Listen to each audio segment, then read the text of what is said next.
This is a good dips. Okay, big dips. Don't drop this all. Nice.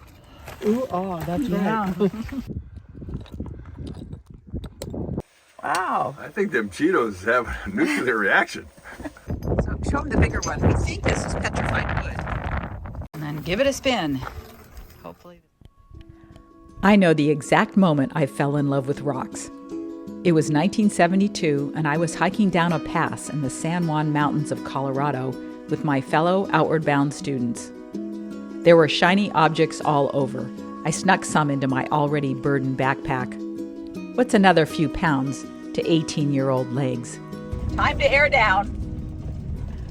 Ready? It's gonna be noisy. Yep. Okay, now somebody always asks, how much did you air it down? What did you go down to? About 32 in the front and about 42 in the back. What does Chris Shantz do? He does 30 in the back and 25 in the front. Yeah. There are 3 BLM campgrounds up there. Don't know exactly what services they have, but we'll find out. And there may be a permit required, but we're not quite sure. You're supposed to go to an office. It's too late now. We'll just take our chances. Here's the first kiosk. Anything important? No? Not really. Pack it in, pack it out. Okay. Normal stuff. We're on a 4-wheel drive on the road. You know, Oh, is that what it says? Okay, well, we have 4 wheels. That's right. We all roll.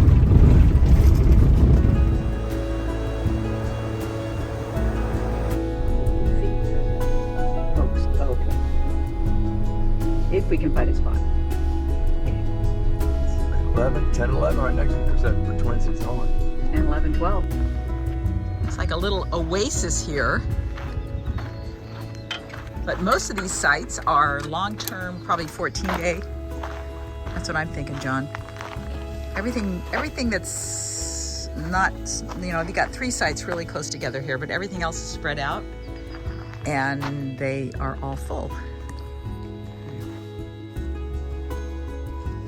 Wow, the old Wiley well dug by hand 40 feet in 1907. How fascinating. Whoa. Well, it's kind of filled in now. John's gonna slime the front wheel. Taking the front wheel off is pretty straightforward. Yeah, pretty simple. The back one, you almost want to have somebody video it so that you know how to put it back together again. Yeah, here's the problem as I see it. I don't know. These are such high volume tires. I don't know if this is enough slime. Oh, to do the whole tire. To do the whole tire. I just don't know. Oh. But we're gonna give it a whirl. See what happens. So you use one tube in that other tire? Yeah. Okay, here's the second one. Now it's really simple to do. The cap has the Schrader valve remover, Oh, okay. which goes in here. So you can keep that and use that to deflate the tires. Now there's one other thing. You don't want to lay it on the rotor. Okay. Because that could bend the rotor, and then you would Right. Yes, it Then your whips it brakes around. would be all messed up. And then this goes in here like this. Easier if you stand it upright. This goes over the top of the slime doggies,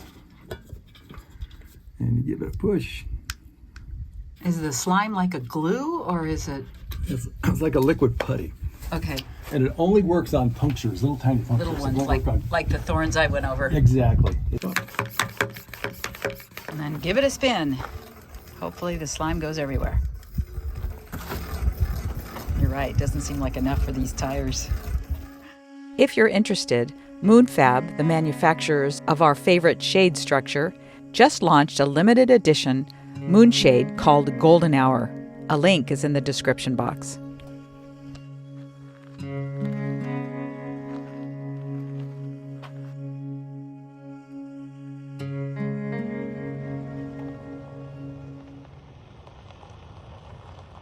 Our ride has arrived. I'm thinking, as I'm driving down, I'm thinking, you know, I've been on roads in Utah that are not this bad. I mean, Rock collecting goes hand in hand with our van travel. So when my friend Connie invited us to hunt for geodes at the Hauser geode beds, of course I was on board. Oh, Just you got that beautiful. here? Yeah. Nice. Ooh, that's Yeah. right. We were in luck at the meetup point as we waited for the BLM staff to arrive. Another rock hound really spotted the pretty. group and set out his display of specimens. There's a little like orange yellow in here. Here's a couple of potato patch. And I'm just learning about the water lines, right? Don't let you stand over here. You get better light when you're not in the shadow of it. Oh, look at the crystals in here.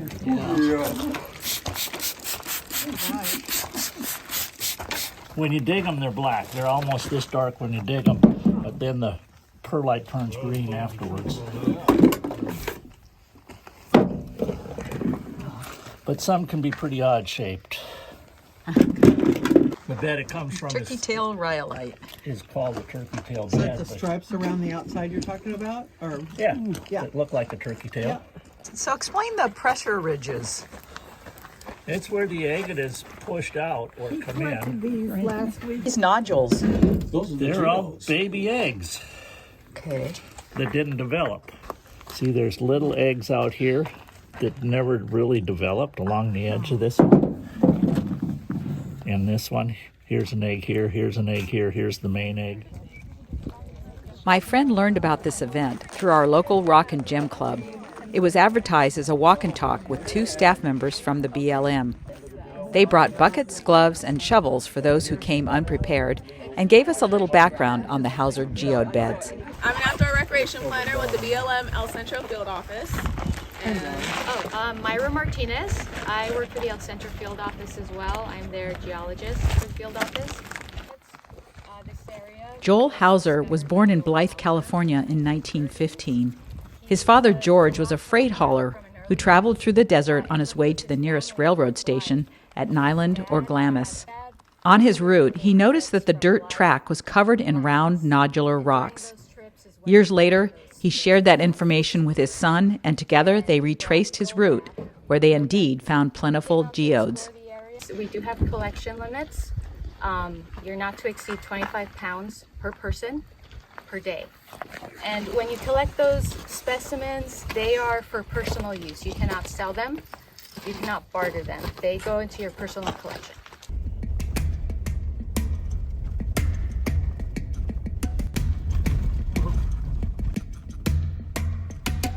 Oh, yes. The car in front of us doesn't. This is a rugged. Okay, big dips. Don't drop the phone.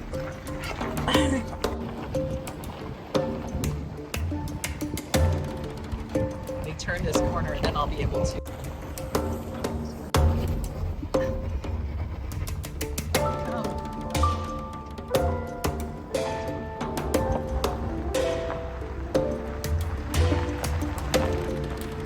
We hope we're there.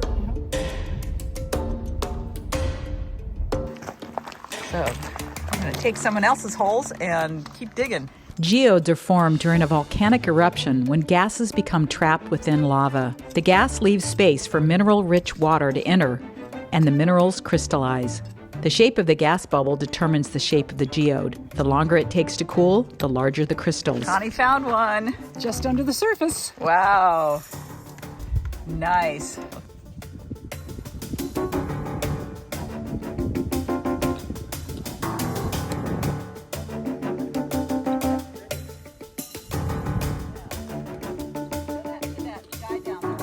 So it's lunchtime at the salt mines. What have we found so far? Well, I think Connie's geode is the neatest, the one that's grouped together. And then we found several, and Connie found several more. But just lots of pretty rocks for tumbling. Beautiful agates. No arrowheads? No, just a smart head. A smart deep hands. Look at this. That's what I said. I take the rock that I collected for personal use. Aren't those little nodules cool? I take it home. And then there's interesting cut it in color. half and polish I bet it would look pretty polished. In less than 2 hours, we had probably collected 8 to 10 geodes before we headed back. I tried to convince Connie that she needed to buy a Jeep so we could return. Have fun on that washboard road. We love those washboards.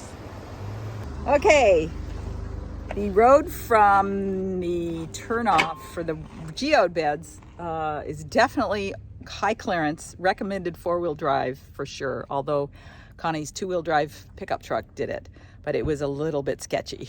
And tomorrow we're going to meet up again in the morning, and we're going to go over and see the Blythe intaglios, but John and I first have to find a spot to camp.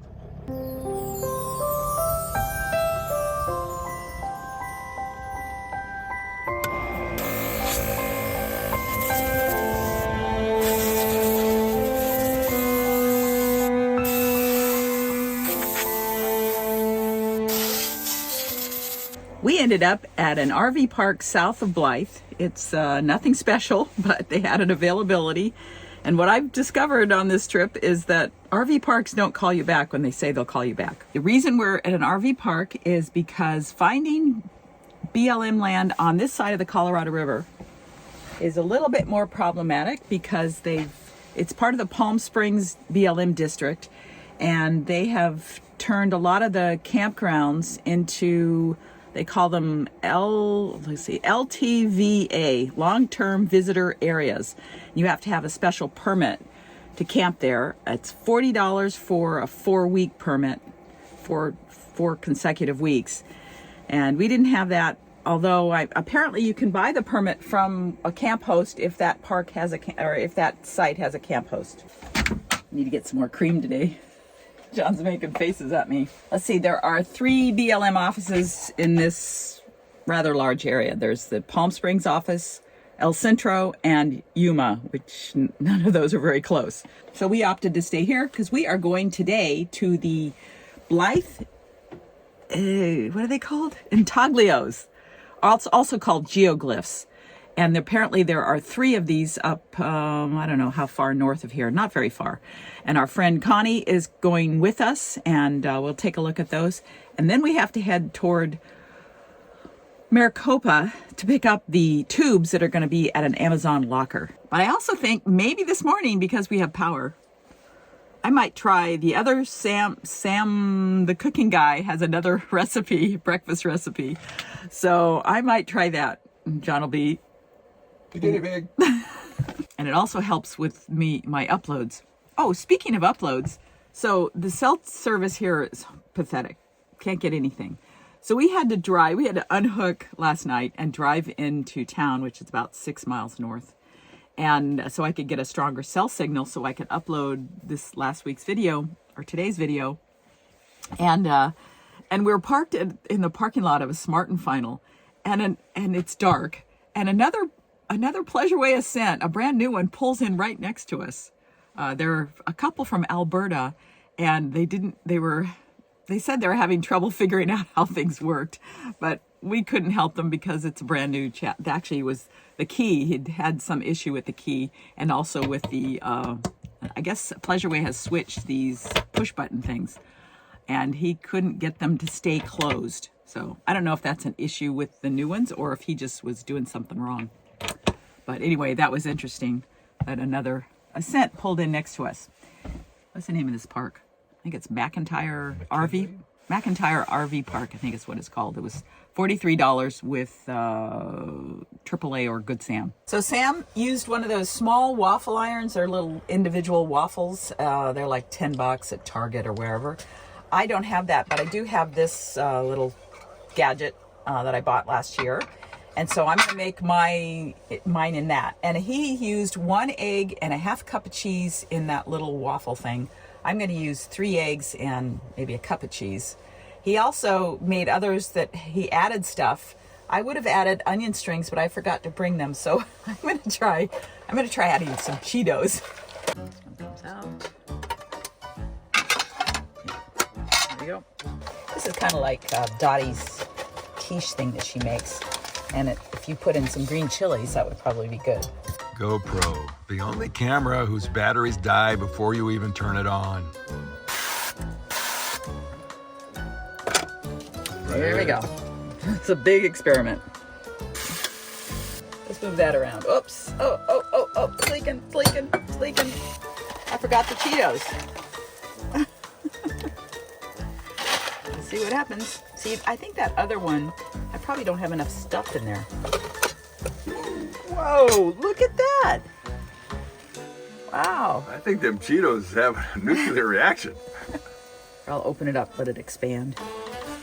I'm only doing this once. I think your viewers at home are Oh laughing. my gosh. You can see the Cheetos though. Okay, I think it might be done. Yes.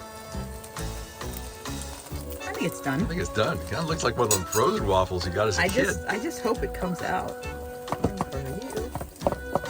Me. Oh, whew, whew, there we go. We got some avocado to go with it. What a mess. Okay, so maybe 2 eggs. I don't know. Okay, let's see what it tastes like. This one's for you. This one's for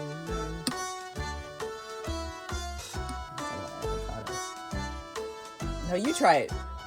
I think basically you could do the same thing just by frying an egg with some cheese in a frying pan. Although it does have a slightly different texture. Don't spill on your orange jacket. I wouldn't be able to tell. God, nice Cheeto. Really makes them chewy. It does. That's a chewy Cheeto. That's a tongue twister. Okay, we both like it. It's actually good with the Cheetos. Cheetos get kind of chewy in the mixture. Okay, let's see what happened down here. Oh, that's And too- Owen, come on over to the Happy Dance and get the dishes. I was just asking John what time it is because when you're on the border right here, I mean, we can see Arizona right across the river here. It keeps switching between California time and Arizona time. And so we don't want to miss meeting up with our friend. But John assures me he has kept the Mercedes clock at California time. No matter where we are, it's always on California time, so we know where we are.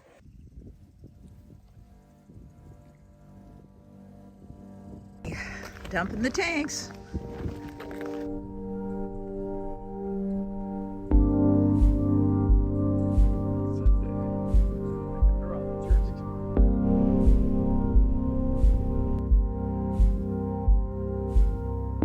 Sending shivers down, all down my spine. My blood is pumping hard, I feel it through my eyes. They were discovered by There are over 200 intaglios or geoglyphs in the Colorado desert. Just 15 miles north of Blythe are 6 figures. 3 are human, 2 are 4-legged animals, and 1 is a spiral. The objects are best viewed from the air and are so large that they weren't discovered until 1932 by a pilot flying between Las Vegas and Blythe. Geoglyphs are found throughout the world, constructed using different methods for an unknown reason. These were made by scraping away the darker rocks to reveal lighter colored soil.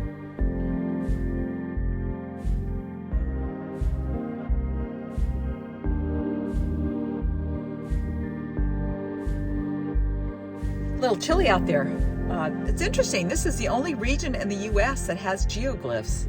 There are some also in Peru and I think Chile and England, Australia, but that's it for the U.S.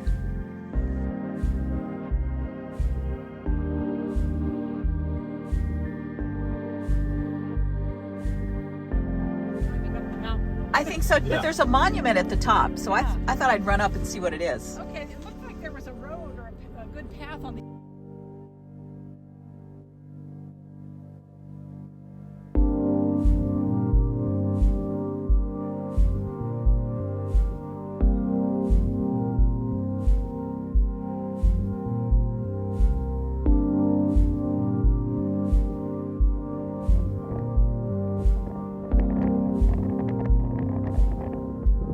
We just had mountain bluebird. Male bluebird.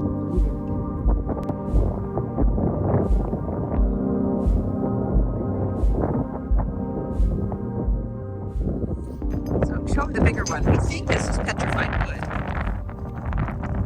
Yeah, and maybe even that.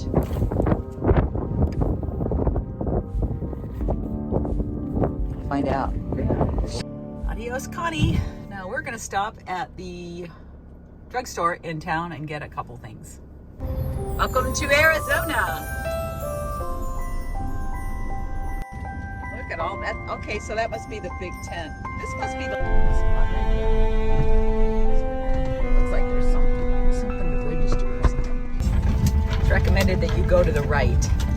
Must be, yeah. Okay, we found our spot for the night. Uh-oh, this is falling. Guess what fell down again? Stupid MPD shades. I put some duct tape on both sides. Open that. Now I can show you our campsite for the night. Oh, beautiful saguaros out there. And we're only about 35 miles from Maricopa, which is where we're going to pick up the 4 new bike tubes.